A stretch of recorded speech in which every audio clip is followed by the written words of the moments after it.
Hi everyone, my name is Aditya. My roll number 21BQ1805F6. Now I am going to explain about OS seminar on the topic of process creation and termination.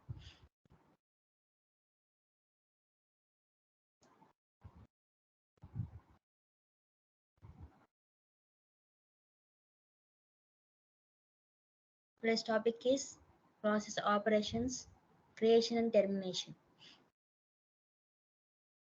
Now we are going to deal with topics: introduction to process creation, types of process creation, process termination, termination methods, process status, and conclusion. Introduction to process creation. In operating systems, a process is an instance of a program that is being executed. We all know that a program is a set of instructions. The program which is running is called a process. The creation of a process involves allocating resources such as memory, CPU time, and I/O devices to the process. The process creation can be initiated by the user through an application or by the operating system itself in response to a system event or command. Generally, the processes are created by system calls and activated by system calls. Maximum all processes are started like that,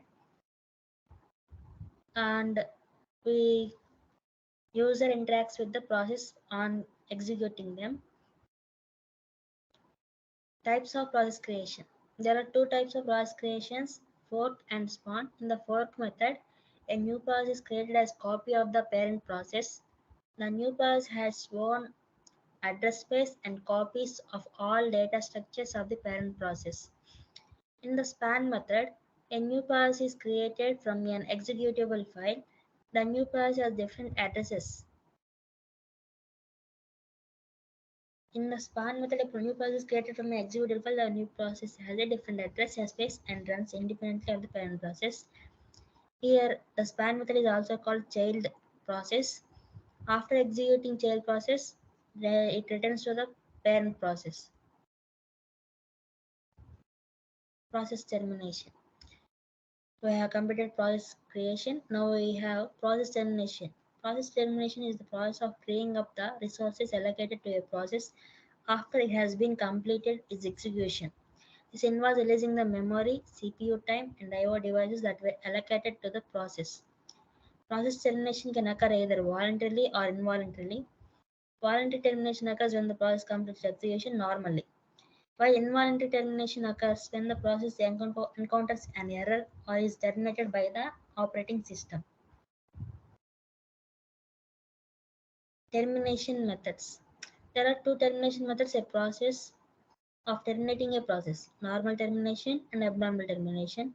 Normal termination occurs when the process completes its execution normally, while abnormal termination occurs when the process encounters an error or is terminated by the operating system. Abnormal termination can occur due to various reasons such as hardware failure, software errors, or user intervention. When a process is terminated abnormally, it may leave behind orphaned process or zombie process that need to be cleaned up by the operating system. Process state. A process state can be in one of the three states: running, blocked, or ready. A running process is actively executing instructions on the CPU. A blocked process is waiting for some event such as I/O completion or signal from another process. A ready process is waiting for CPU time to become available.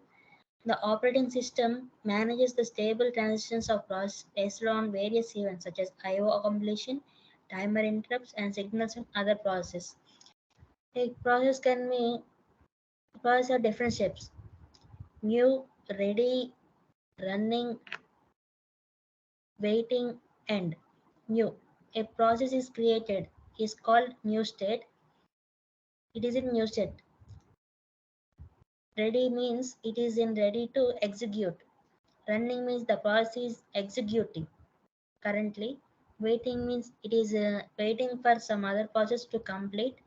After completion of other process, it goes to ready state and then to running state. And finally, end state. End state is also called as termination. Conclusion. In conclusion, process creation, termination are important operations in operating system that involve allocating, freeing up resources for the execution programs. There are different methods of process creation and termination. Process can be different states depending on their execution status. Understanding these concepts is essential for developing efficient and reliable operating system that can handle multiple resources concurrently. That's all for this for today. Now I am going to conclude the session. Thank you.